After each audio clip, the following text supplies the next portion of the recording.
I launched over 10 brands after calming blankets, which meant that I would spend at maximum 1 hour focusing on calming blankets a week. And I was making millions of dollars. I was ignoring the need for tight financial control.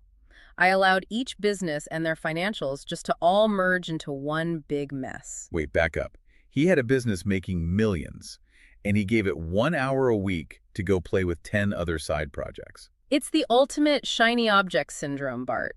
Most people are struggling to get one Shopify store to work, and this guy is out here collecting brands like Pokemon cards while his main bank account is just one big mess. That is a recipe for a disaster, or a very expensive lesson. Let's see which one it was. Hustle Happy Hour! What's up, everyone? Welcome to Hustle Happy Hour. This is the podcast where two friends sit down, grab a drink, and react to videos from the internet's favorite entrepreneurship gurus. We're not here to hate, and we're definitely not here to worship. We break down what actually makes sense, what's overhyped, and what might get you into trouble if you follow it blindly. If you've ever watched a guru and thought, wait, is that really true? You're in the right place. So pour a drink, pull up a seat, and let's get into today's hustle. I want you to close your eyes for a second. Picture this. You are 23 years old. Okay. You are living in your childhood bedroom, back with your parents. You look at your bank account, and the balance is a nice round zero. Actually, it might even be negative if you count the debts from the string of failed businesses you have left in your wake. Oof. That is a visceral feeling. It is that specific heavy feeling of being, left behind. Exactly. You are sitting there in the dark, the blue light of your phone illuminating your face, and you are watching YouTube videos of other people your age making millions. Oh, yeah. You are watching them travel, buy cars, buy houses, and you are just stuck. You start to ask yourself that really dangerous question. Am I just not smart enough? Is there something fundamentally wrong with my brain that prevents me from doing this? That is the quarter-life crisis in its purest form. It is where the gap between your ambition and your reality feels like the Grand Canyon. And psychologically, that is a very dangerous place to be because, well, desperation makes you vulnerable. But then, let's flip the script. Let's say within 12 months, just one lap around the sun. Mm-hmm. You haven't just moved out. You haven't just got a job. You have built a business that generates $10 million in sales. Uh-huh. And not just revenue, but $1.5 million in pure, cold, hard profit. That is the lottery ticket fantasy. That is the e-commerce dream that keeps everyone scrolling through those guru videos. It is. But here's where it gets really interesting and why we are doing this deep dive today. Because usually the story ends there. Cue the montage of the Lamborghini, the beach house, the champagne. Right, roll credits. But for the guy we are focusing on today, that $10 million was just the start of a roller coaster that went straight up and then plummeted straight down into $1 million loss. And honestly, that second part, the plummet, is the only reason we are talking about him. Success stories are, they're a dime a dozen. I Got Rich is a boring story. So boring. But I got rich, lost my mind, destroyed my business, and learned how to actually think. Now that is a masterclass. Today we are talking about Davie Fogarty.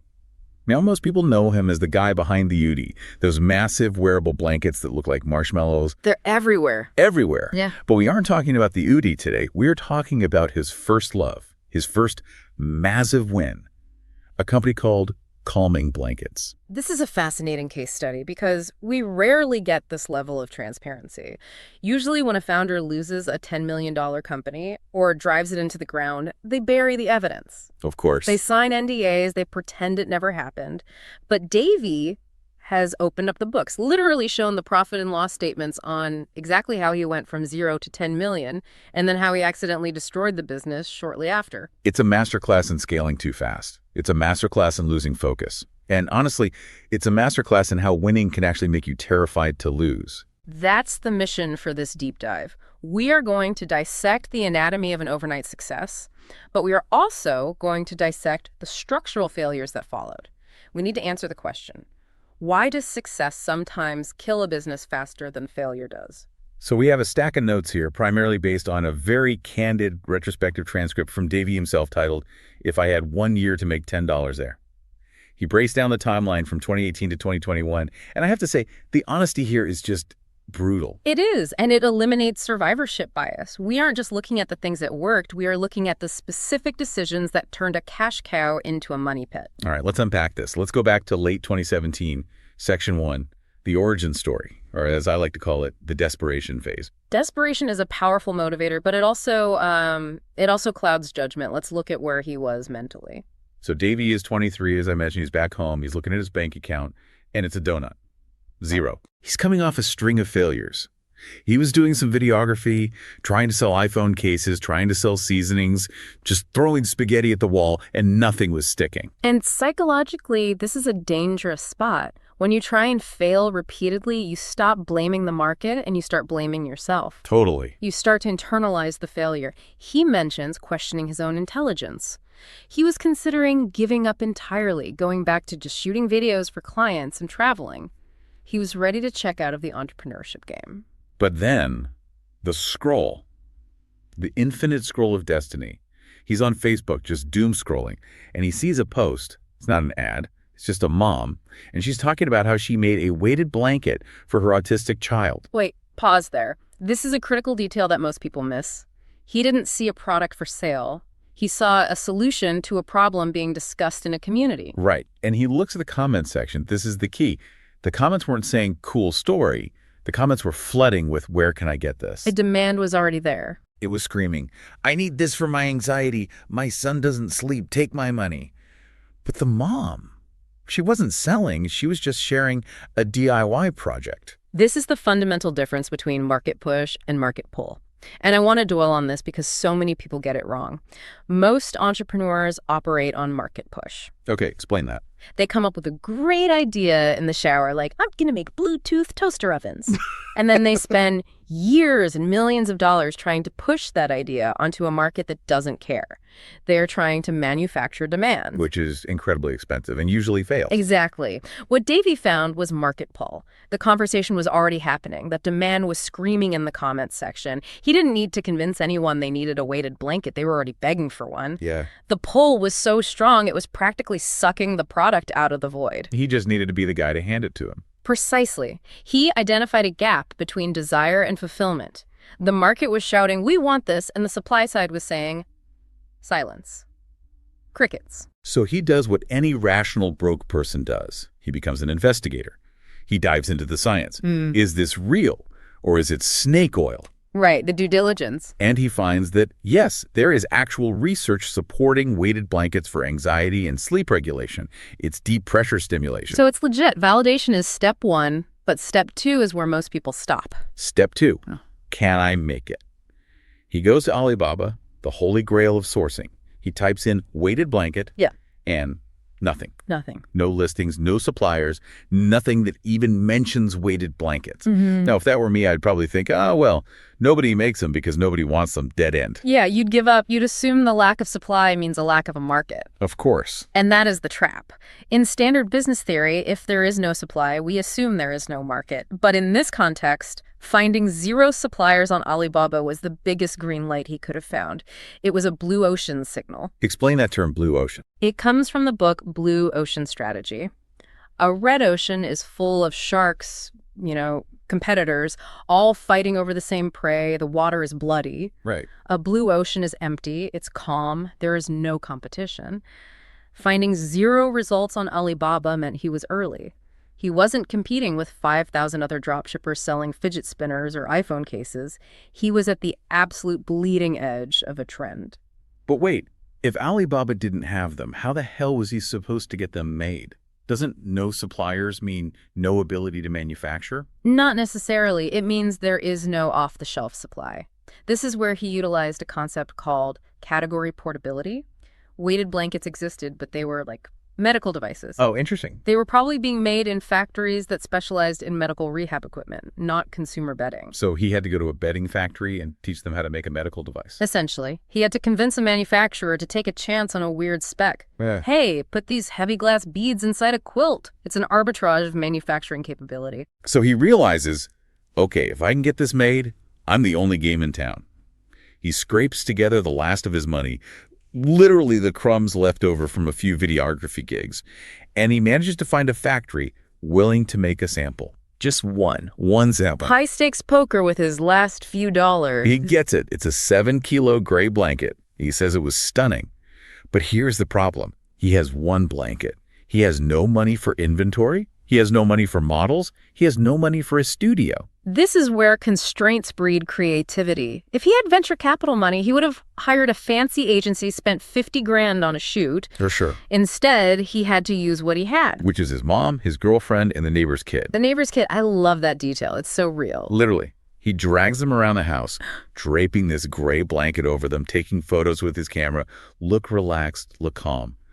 And that was the marketing collateral. It's authentic, though. And at that time, especially on Facebook around 2017 or 2018, that lo-fi, user-generated content look was actually performing better than polished studio ads. Why is that? It looks real. It stopped the scroll because it didn't look like an ad. It looked like a post from a friend. It felt more trustworthy.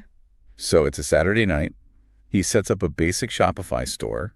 He uploads the photos of his mom and the neighbor's kid. He sets up, in his own words, the worst Facebook ads you've ever seen. And he hits publish. And he says he knew that if this didn't work in a few days, he was done. He would run out of money to keep the lights on. That was it. He launches. And within hours, ka-ching. That Shopify notification sound, the best sound in the world for an e-commerce entrepreneur. Ka-ching, ka-ching, ka-ching. It wasn't a trickle, it was a flood. He did $1,000 in sales almost immediately. Wow. But here's the part that blows my mind, and I need you to explain how this is even allowed. He didn't have the blankets. The pre-order model, the secret weapon. He was selling them on a pre-order basis, pay now, receive in 1 month, and people were doing it. Okay, we need to stop here because this is the economic engine of the whole story. This is the difference between a business that grows slowly and a business that explodes. It comes down to the cash conversion cycle. Walk me through that. I'm a listener. I buy a blanket. What happens to the money? In a normal business, let's say a standard retail store, the cash conversion cycle is negative for the business owner. I have to pay the factory on day 1 to make the shirt. Right, cash out. I wait 60 days for it to ship. I put it on the shelf. You buy it on day 90. I am out of cash for 3 months. I have to float that cost. That limits how fast I can grow because I only have so much cash. Right. I can only buy as much inventory as I have money in the bank. Exactly. Okay. Davie flipped this. He collected your $200 on day 1. He didn't have to pay the factory until, let's say, day 30, right before they shipped. So he is holding the cash. He's using their money. He is holding the cash. He is effectively borrowing money from his customers at 0% interest to fund the manufacturing of the product they just bought. It is negative working capital. That sounds like a Ponzi scheme if you don't actually deliver the product. Well, it is a Ponzi scheme if you don't deliver. That is the risk. If the factory disappears or the quality is bad, you have 1,000 angry customers and you've already spent their money on manufacturing. A total disaster. But if you do deliver, it is infinite leverage. If he sells 1,000 blankets today, he immediately has the cash to order 2,000 more. He doesn't need a bank loan. The customers are the investors. That is genius. Yeah. It eliminates the capital barrier. He literally funded the business with revenue before the product even existed. It is genius, but it requires a massive amount of trust. And it only worked because of that market pull we talked about earlier. People were so desperate for this solution, anxiety relief, sleep help, that they were willing to wait a month. You're right. If he was selling standard t-shirts, nobody would wait a month. They'd go to Amazon. So the flywheel starts spinning. Year 1. Yeah. $10 million in sales, $1.5 million in profit. From 0 to 10 million in 12 months. That is velocity. That's just staggering growth. Year 2, it grows to $2.5 million in profit. They overtake every competitor that eventually popped up. They hit #1 on Google. They become the Kleenex of the category. That's the dream. People stopped saying weighted blanket and started saying calming blanket. That is brand dominance. When your brand name becomes the noun for the product, you have won. There's no higher peak. He's dreaming big. He's 24 or 25 now. He's a multimillionaire. He even gets an offer to sell the company for $10 million. And he turns it down, which, in hindsight. He turns it down. He thinks, we're going to the moon. Why sell now? And this is where the music stops. The record scratches. October 2020, the pivot point. Up until this moment, the graph is a hockey stick. Straight up. But in late 2020, the trajectory breaks. It wasn't a gentle decline. It was a cliff. They went from making $500,000 in profit in a single month to losing over $1 million in a year. That is a staggering swing. You are talking about a $1.5 million swing in profitability, probably more. So the question is, how? How do you have the number one product, the number one Google ranking, 10 million in the bank, and then suddenly you're bleeding out? Davie breaks this down into 3 specific mistakes. And what I love about this is that these aren't unlucky mistakes. These aren't external market forces, not entirely. These are structural, strategic errors that almost every successful founder is tempted to make. Okay, mistake number 1. He calls it the trap of hype and greed. But it really boils down to management and psychology. Right. It starts with the psychology of wealth. Davie mentioned something very profound. He says that making millions didn't make him happy. It made him scared. Scared of losing it. Exactly. When you have nothing to lose. You attack. You are aggressive. You are the hunter. When you have $10 million, suddenly you are the prey. Yeah, that makes sense. You are playing defense. You are terrified the ride is going to end. So what do you do to protect yourself? You hedge. The hedge fallacy. He thought, if Calming Blankets dies, I need a backup. I need a plan B, C, D, and E. So he launched 10 brands. 10. Simultaneously. Wait, hold on. I have to push back on calling this a mistake right off the bat. If I'm sitting on a $10 million asset that feels like a fluke, isn't hedging exactly what a smart investor is supposed to do? Diversify your portfolio. That's a great question. My financial advisor tells me not to put all my eggs in one basket. Why was it wrong for Davie? That is a great question. And yes, in investing, diversification preserves wealth. But in entrepreneurship, in operating a business, diversification kills momentum. Explain the difference. Investing is passive. I buy 10 stocks and I sit there, I check on them once a quarter. Operating is active. Operating requires focus. Constant attention. If I have 10 stocks, I don't need to feed them. If I have 10 businesses, I need to feed them, manage them, hire for them, and solve their problems every single day. Davie took his attention, his most valuable asset, and divided it by 10. So he diluted his own effectiveness. Completely. Concentration builds wealth. Diversification preserves it. He tried to diversify too early while he was still building. He says he was spending, get this, maximum 1 hour per week on calming blankets.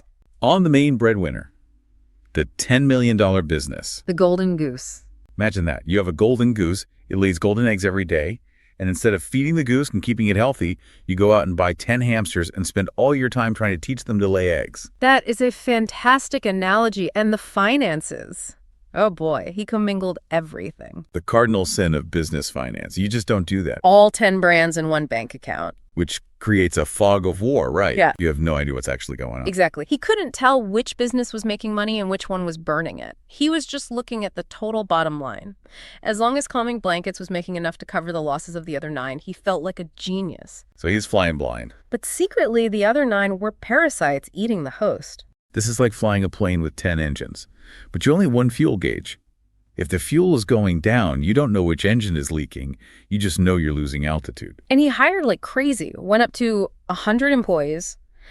But because he was so distracted, nobody knew what they were supposed to be doing. He admits that nobody on the team was financially incentivized specifically for Calming Blankets' success. So nobody cared as much as him, and he wasn't even caring that much. Precisely. No one was steering the ship. He quotes David Sachs here, and I love this quote. The benefits of synergies are hypothetical, but the benefits of focus are immediate. It's so true. We tell ourselves, oh, if I have 10 brands, I can share resources, I can share customer lists, it'll be efficient. That's the hypothetical synergy. It sounds great on a whiteboard. Yeah. But the reality is you just created 10 times the complexity and divided your brain power by 10. Focus is the only thing that guarantees results. So mistake number 1 was losing focus and trying to hedge his bets. Mistake number 2 is even crazier to me because it involves a plot twist I didn't see coming. It's a big one. Mistake number 2, lack of product strategy and self-cannibalization. This is the part that feels like a Greek tragedy. It really does. So Calming Blankets is doing well, Yeah. but they need to grow. Instead of making the blanket better or finding a way to lock people in, they start launching random variations. Oh, the classic move. Bamboo blankets, silver ion blankets, hand-woven blankets. This is classic skew proliferation. You see this in failing companies all the time. They run out of real ideas, so they just add flavors. Let's make it in blue. Let's make it with silver. Does a silver ion blanket actually solve a problem better than the gray one? Probably not. It just dilutes the message. It confuses the customer. The customer comes in wanting to sleep better. And now they have to choose between 5 different fabrics and they get analysis paralysis and leave. But then, a challenger approaches. A new heavyweight enters the ring to steal the crown from calming blankets. A very familiar challenger. And the challenger is Davie Fogarty. He launched the Udi, which, for those who don't know, is basically a giant oversized hoodie made of blanket material. It's warm, it's cozy, and it's cheaper than a weighted blanket. And crucially, it solves the same fundamental problem. I want to be warm and cozy on the couch. It attacks the same job to be done. He competed with himself. He did, and he won. The Udi cannibalized calming blankets. That sounds like business suicide. You are intentionally launching a product that makes your main moneymaker look expensive and obsolete. Why would you do that? It's the innovator's dilemma. If you don't cannibalize yourself, someone else will. From a purely strategic standpoint, it might have been the right move for his overall portfolio. But for calming blankets, it was a death sentence. A death sentence. And think about the internal politics and the confusion. You have a team dedicated to the calming blanket. Suddenly, the CEO walks in with a neon pink hoodie and says, "This is the future." How does that destroy morale? It crushes it. The team working on the blanket feels like they are working on the old thing. The resources shift. The ad budget shifts. The best people want to work on the cool new project. And the customer sees the Udi for $80 and the blanket for $200. Yeah. The Udi is fun, it's viral, it's shareable. The blanket is medical, heavy, and serious. The fun product always wins on social media. And it wasn't just the Udi. The big sharks started circling. Kmart, Target. The big box stores. Yeah, big retailers saw the trend, probably because Davie proved it existed. And they entered the market with cheap knockoffs. The race to the bottom. This is inevitable in any product business. If your only differentiator is, we sell weighted blankets, eventually a factory in China will sell directly to Kmart, and Kmart will sell it for $40 when you are selling it for $200. And calming blankets relied on being high quality. That was their defense. We are better. High quality is not a moat, it's a puddle. That's hard. It's true. Unless you have a patent or exclusive IP, quality is subjective. When Kmart sells a good enough blanket for a quarter the price, the mass market leaves you. They'll take the cheaper option every time. The only people left are the purists, and there aren't enough of them to sustain a $10 million business. Davie realizes this too late. He says they should have licensed designs. Imagine a Disney calming blanket.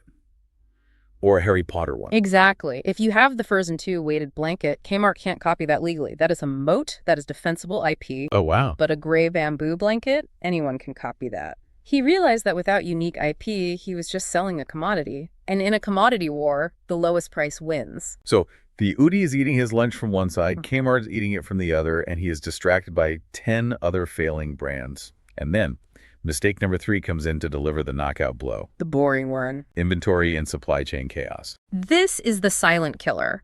It's the boring stuff that isn't sexy to talk about on Instagram, but it destroys companies. And I want to visualize this for the listener because the math here is just brutal. Okay, let's walk through the bank account. Mistake number 3. The inventory trap. So remember, this SKU proliferation, they launched all these random products, the silver ion, the hand-woven, without knowing if anyone wanted them. Right. But to sell them, you have to buy them. So let's say he takes $500,000 out of the bank and buys a mountain of silver ion blankets. Okay, money is gone, blankets arrive. Blankets arrive, but nobody buys them. So that $500,000 is sitting in a warehouse. It's not money anymore, it's wool. It is an illiquid asset.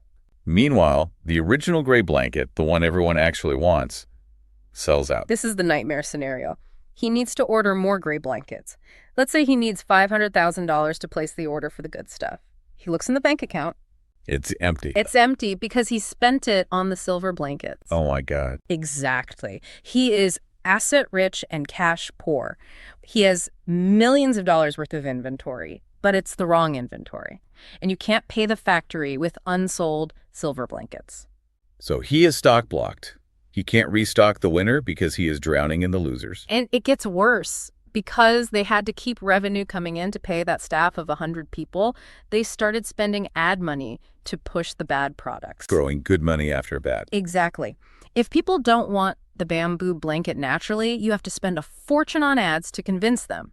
That spikes your CAC, customer acquisition cost. Let's put numbers on that. Okay, say it usually costs $20 in ads to sell a blanket. For the unwanted silver blanket, maybe it costs $60 in ads. So now, not only are you not selling your best item, you are eroding your margin trying to force-feed the market the worst items. You're losing money on every sale. You are burning cash to get rid of inventory that is already losing you money. Plus, external factors. The global supply chain crisis hits. Shipping prices go through the roof. Containers went from $3,000 to $20,000. And then the big one for e-commerce. Apple updates iOS to 14.5.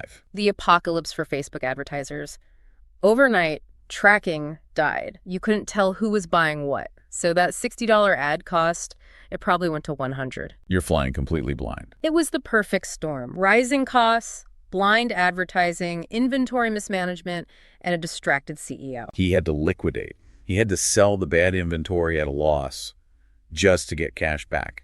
But it was too late. The profitability was gone. And that brings us to the reality of where Calming Blankets is now. It's gone. Or effectively gone. It turned it off. He shut down Calming Blankets and the other unprofitable brands to save the ship. He amputated the limb to save the body. It was a brutal but necessary choice. Now, his focus is entirely on the UDI, his investments, and his educational content. He admits, with a lot of humility, that he learned more from losing this $10 million business than he did from starting it. Which is almost always the case. Success hides problems. Failure reveals them. When you are making $10 million, you think you are a genius. When you lose $1 million, you realize you were just lucky. And now you have to actually learn business. So let's synthesize this. We promised the listener takeaways.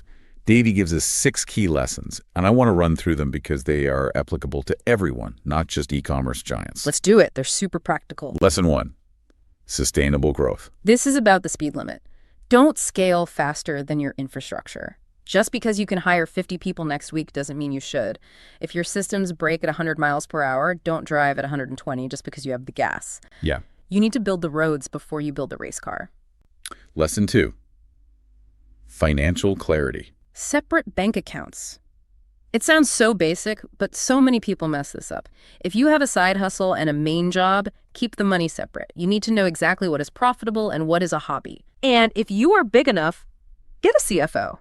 Or a fractional CFO. Someone who isn't you needs to look at the numbers and say, hey, we are bleeding here. Lesson 3, product diversification, but with timing. This is the product flywheel. Don't just launch random variations like the silver iron blanket. Build a system where new drops sustain the excitement like the UDI dropping new patterns every month. So it's planned diversification. It's planned, but, and this is the key, don't diversify too early. Davie tried to diversify when he should have been stabilizing. You have to hit that sweet spot where the core business is boringly stable before you start experimenting. Lesson 4, team structure. Incentives matter. If you want a manager to care about a product as much as you do, their paycheck needs to depend on that product's success, period. Skin in the game. If they get paid the same whether the business lives or dies, they won't lose sleep when it starts to die. You will. Lesson 5, the pivot speed. Recognize the dead horse quickly. Davie waited too long to realize the silver ion blanket wasn't working. He kept pushing it. You need to be able to look at the data, swallow your pride, and say, this isn't working, kill it. Yeah, that's a tough one for founders. Sunk cost fallacy is the enemy here. And lesson 6, the Pareto principle, the 80-20 rule. Focus on the 20% of activities that drive 80% of the results. For Davie, Calming Blankets, and later the UDI, was the 20% driving 100% of his wealth. The other 10 brands were the 80% of effort that drove 0 results. He should have cut the 80% immediately. It's incredible how clear it seems in hindsight. Hindsight is 20/20, but these principles are timeless. You see them over and over again in business. So here is where it gets really interesting for our listener. We've heard the story, we've analyzed the mistakes, but what does this mean for the person listening who isn't running a $10 million blanket empire? Yeah.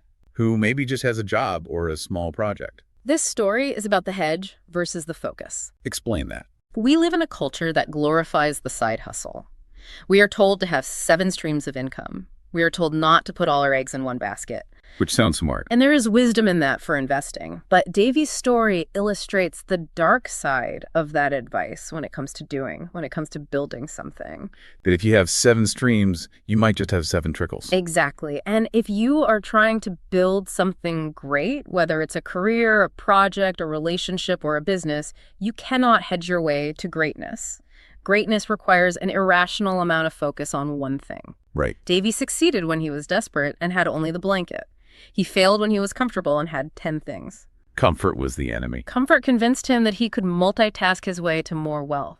But the reality was he needed to double down on the thing that was working, protect the asset. It reminds me of that saying, the man who chases 2 rabbits catches neither. Sure. Davie was chasing 10 rabbits. And he caught none of them until he stopped, looked at the field, and realized the Udi was actually a bear, not a rabbit, and he needed to ride that bear. Okay, that metaphor got away from us a little bit, but I love it. You get the point. Focus on the bear. I do.